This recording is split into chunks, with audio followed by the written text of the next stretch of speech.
এই রকমটা হবে সেটা আমি জানতাম, কিন্তু এতটা পরিমাণে হবে সেটা আমি ভাবতেও পারিনি। হ্যালো বন্ধুরা, আমি প্রিয়া। তোমরা সবাই কেমন আছো?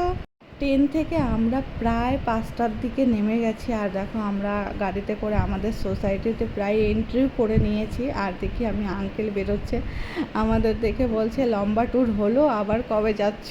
আমি বলছি এখন না, আবার অনেক পরে। আর আমার ছেলেকে নিতে চাইছে, কোনো মতে যাচ্ছে না, 1 মাসে অনেকটা ভুলে গেছে।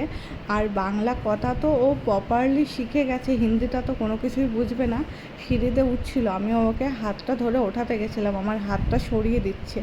ওর বাবা যত সময় লাগেজ নিয়ে আসলো ওখানেই দাঁড়িয়েছিল, আমার সঙ্গে আসেনি। তারপর এসে ব্যালকনির দরজাটা খুলে বাবু বাইরের দিকটা ভালো করে দেখে নিল ব্যালকনিতে উঠে। আর রুমে ঢোকার পরেই ওর প্রিয় জিনিস মোটরসাইকেলের উপর উঠে একটু গান চালাচ্ছে, গাড়িটা চালালো।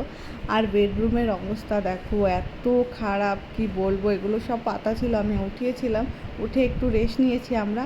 আর এই দিকে আমার বর কাজে লেগে গেছে। আমি বললাম ওর সাইকেলগুলোই প্রচুর ধুলো পড়েছে, তুমি একটু ধুয়ে দাও।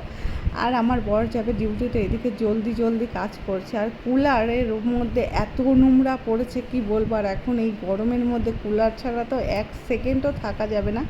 আর এত ধুলোবালি মাখিয়েছে, ওর বাবাকে বললাম তোমার সঙ্গে ওকে স্নান করিয়ে দাও, তাহলে দেখো ও ঘুমিয়ে যাবে তাড়াতাড়ি।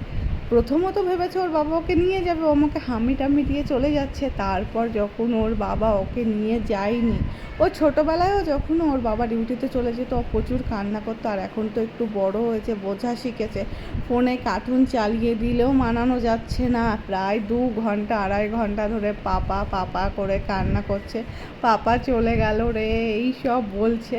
তো এখন এই পর্যন্তই, দেখা হচ্ছে পরের ভিডিওতে। ভালো থেকো, সুস্থ থেকো।